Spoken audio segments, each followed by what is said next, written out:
Mari kita masuk ke topik, Ustaz. Siap. Mencari hidayah. Asik. Atau diperintahkan untuk menemukan hidayah. Jujur, saya agak kurang paham. Hidayah itu artinya apa? Gimana saya mau ketemu? Tahu aja enggak bentuknya kan gitu. Iya benar. Hidayah dipakai dalam keseharian. Misalnya, pasti sekarang masuk kantor on time mulu. Asik. Dia kayaknya dapat hidayah deh. Nah, jadi kan penggunaan kata hidayah itu apakah bergeser maknanya? Iya. Jadi kita akan banyak ngobrolin soal hidayah apa itu, kenapa mesti dicari, jalan menuju ke sana dan segala macamnya. Oke. Hidayah mungkin ya. Dia definisinya apa sih sebenarnya? Yang paling terkenal hidayah itu kayaknya adalah tayangan kayaknya Mas. Itu betul. Sinetron hidayah ya, itu yang sering muncul. Betul. Ya. Tapi kata hidayah ini menarik karena benar Mas, ini di dalam Al-Quran bahkan dibaca setiap hari minimal 17 kali. Al-Fatihah. Tapi tidak kata letter hidayah ya. Tidak. Katanya adalah ihdinas. Ihdinas sirotol. Ihdinas sirotol mustaqim. Ihdina artinya adalah tunjukinlah kami. Ihdina.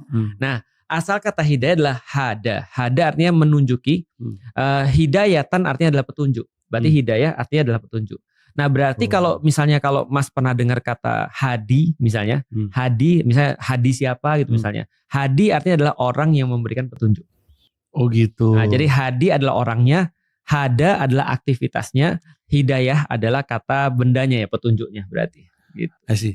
Loh jadi berarti arti secara harafiahnya adalah disuruh mencari petunjuk. Petunjuk, guidance. Menuju sesuatu, berarti benar. Kalau ada petunjuk, berarti ada tujuan. Betul. Nah, guidance ini atau dalam bahasa Arabnya adalah hidayah, dalam bahasa Indonesia adalah petunjuk, adalah sesuatu signs ataupun tanda-tanda untuk menuju kepada Allah. Gambarnya seperti itu. Itu adalah guidance untuk menuju pada Allah. Nah, Allah ini dimaksud bisa jadi kebaikan, ketaatan, keberlimpahan dan segala macam. Nah, itu hidayah. Oh, pantesan. Saya sekarang jadi ngerti frasa gue udah dapat hidayah gitu. Gue udah dapat petunjuk nih. Betul. Sehingga karena petunjuk ini gue kembali ke jalan yang lurus gitu kurang lebihnya. Betul. Tapi maaf ya Ustaz ya. Santai. Tapi apakah hidayah itu atau petunjuk itu selalu diberikan oleh istilahnya itu tanda-tanda alam? Oke. Tidakkah hidayah bisa ditemukan dengan baca Quran aja lu? Betul. Atau lu umroh gitu. Betul. Nah jadi kalau kita bicara tentang guidance itu kalau misalnya kita pergi ke airport lah misalnya ya, itu science sebenarnya. Jadi guidance itu adalah science. Science adalah hidayah. Artinya dalam bahasa Arab, science adalah ayat sebenarnya, tanda. Kita pernah bahas bahwasanya ayat itu adalah tanda. Sesuatu yang valuable, sesuatu yang memberikan kita kebaikan, sesuatu yang ditinggalkan karena berharga dan segala macam. Jadi ayat-ayat itu termasuk bagian daripada hidayah. Benar. Jadi orang-orang ketika baca Quran sebenarnya dia lagi nyari guidance. I see. Tapi kenapa yang ditulis di Al-Quran tuh nggak lu anggap sebagai hidayah, tapi tanda-tanda yang lu rasakan secara langsung tuh justru itu yang lu anggap seperti hidayah. Itu distorsinya. Nah, iya benar distorsi. Karena kan bisa aja kan lu mengada-ada gitu. Betul. Jadi kayak sesuatu yang jelas malah diabaikan. Iya. Lu nyari sesuatu yang nggak jelas gitu. Yang perasaan lu kan. Iya betul. Gue waktu itu lagi lapar tiba-tiba hilang aja. Kayaknya gue dapet hidayah deh. Ini apaan sih, gak ada hubungannya gitu. Hidayah adalah petunjuk. Semua orang berharap ketemu dengan petunjuk tersebut. Betul. Untuk kemudian ya kasarnya ya. Petunjuk itu kan membantu orang yang nyasar. Betul. Petunjuk itu justru membantu orang yang tahu dia mau kemana. Benar. Maka dia mencari petunjuk tersebut dalam kesehariannya. Oke.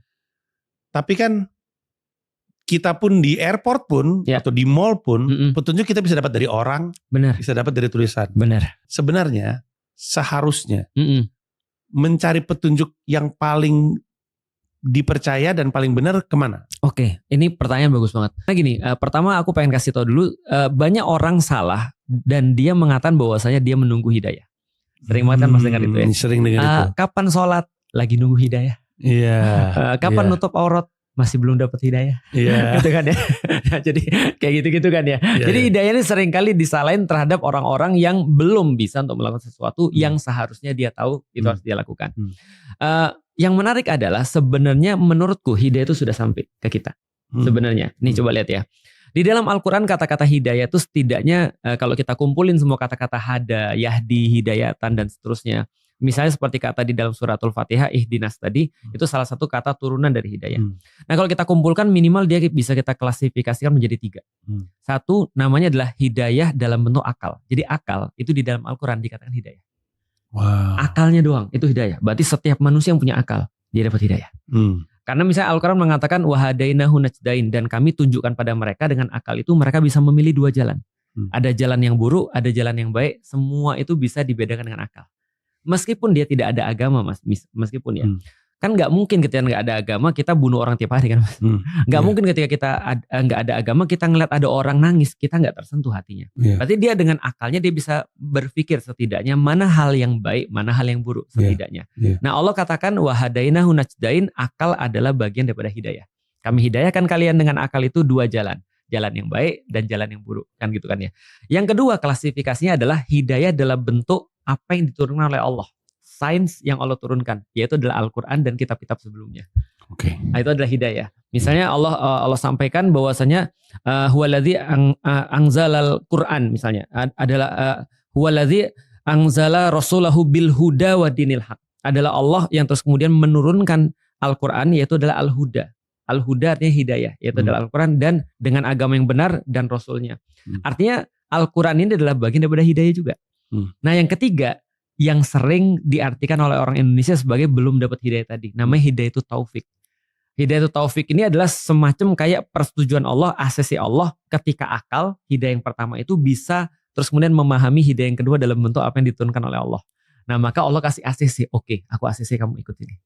Wow. Artinya belum tentu orang punya akal dan orang dapat Al-Quran ataupun kitab itu bisa diaksesi sama Allah. Saya menemukan keyakinan akan Tuhan itu akal saya.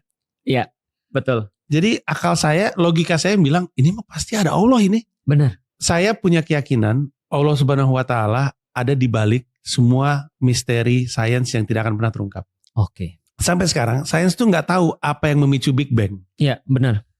Pokoknya ada yang meledak aja. Iya, terus mereka teliti. Iya. Gimana? Di belakang ledakannya apa mereka tuh nggak bisa jawab. Benar. Orang juga sampai sekarang nggak bisa tahu apa yang ada di dalam black hole. Benar. Pokoknya ada aja. Iya. Dan saya percaya Allah Subhanahu wa taala tuh ada di balik semua misteri yang tidak terjawab sama ilmu pengetahuan. Nah, tentu dulu orang juga bingung geledek itu apa. Betul. Dulu orang bingung kenapa air turun dari langit gitu. Betul. Tapi ilmu pengetahuan ngejar ke situ. Betul. Kemudian kita tahu.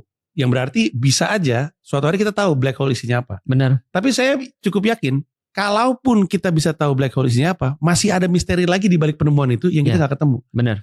Artinya kita gak akan pernah ngejar ujung dari ilmu pengetahuan. Betul. Akan ada selalu banyak misteri yang manusia tidak akan temukan jawabannya. Dan saya punya keyakinan itu terjadi karena di baliknya itu adalah Allah Subhanahu wa taala. Dan membuat saya itu logis sekali. Iya. Karena lu gak bisa jawab pertanyaan-pertanyaan ini, justru itu adalah bukti kebesaran Allah. Kalau ilmu kita selalu ngejar, semua pertanyaan sains itu akan ketemu. Ya. Tapi gak ada. Betul. Nah, tapi kan ini kan seorang komika Indonesia yang punya logika seperti ini. Ada banyak orang yang lebih pintar secara ilmu, lebih merupakan profesor, guru besar. Betul. Yang logikanya nyampe. Terus saya bertanya, kenapa saya ketemu, mereka gak ketemu ya? Ternyata poin yang ketiga tadi itu tadi. Iya. Ada semacam kayak ACC.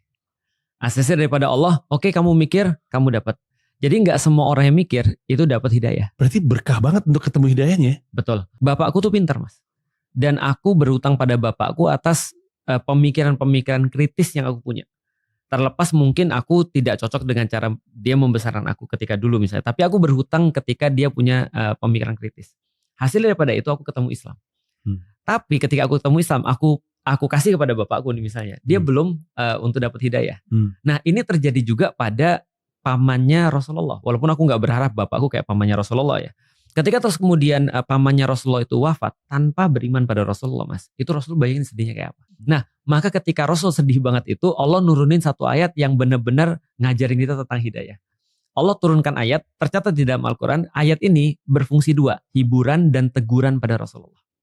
Jadi hiburan, teguran di saat yang sama. Innaka la tahdi man ahbabta. Wahai Muhammad, kamu tidak bisa menunjuki atau kasih hidayah pada orang-orang yang kamu cintai. Walakinallaha yahdi mayasya. Allah kasih hidayah pada siapapun yang dia suka.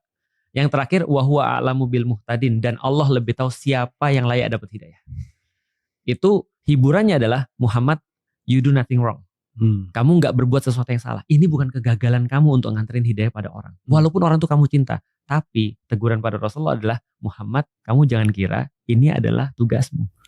It's above your pay grade. Wow. Artinya kalau ada seseorang yang gak dapat hidayah, kamu bukan kamu yang salah. Tapi jangan juga kamu merasa bahwa kamu yang kasih. Ini aku yang kasih doang dan aku lebih tahu ya siapa yang harus dikasih hidayah. Artinya kadang-kadang aku merasa ya, dilemanya adalah apa bapakku itu lebih jelek daripada yang lain ya? Padahal dia ngasih aku uang, dia ngasih aku segala macam yang aku perlukan dalam dakwah, dia dukung dakwahku, tapi kok dia belum dapat hidayah? Karena aku juga pernah dibuktikan salah kan oleh Allah kan soal hidayah ini. Percaya nggak Mas? Aku tuh pernah bilang begini, yang mereka dapat hidayah pun itu nggak akan bawa kebaikan buat Islam. Oh, dia udah dapat hidayah pun nggak akan bawa kebaikan terhadap Islam. Itu kata aku. Aku seolah-olah aku kayak jadi Tuhan gitu maksudnya. Harusnya aku nggak boleh gitu. Karena aku ngejudge orang. Aku bilang ada beberapa orang nggak usah dapat hidayah. Maka Mas, coba bayangin ya. Saking bencinya aku sama kakakku, aku nggak pernah doain kakakku dapat hidayah. Wow. Aku cuma doain bapakku, ibuku dapat hidayah, adikku, kakakku aku skip. Karena aku nggak suka sama dia. Aku bilang dia juga nggak akan bawa kebaikan ketika dia dapat hidayah. Tapi aku belajar dengan cara yang sulit kan. Akhirnya ketika aku bilang tentang hidayah seperti itu, tiba-tiba ada yang WhatsApp aku, Lik, ini maksudnya hadis ini apa ya?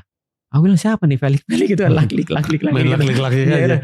Pas kulihat ternyata kakakku. Wow. Kan aku nggak save nomornya Mas. Padahal lak-lik aja. Ya makanya aku nggak save. Oh ternyata kakakku. Ternyata percaya nggak percaya Mas? Aku doain siapa? Allah nunjukin siapa? Gila. Akhirnya aku jadi ngerti. Aku bilang gila.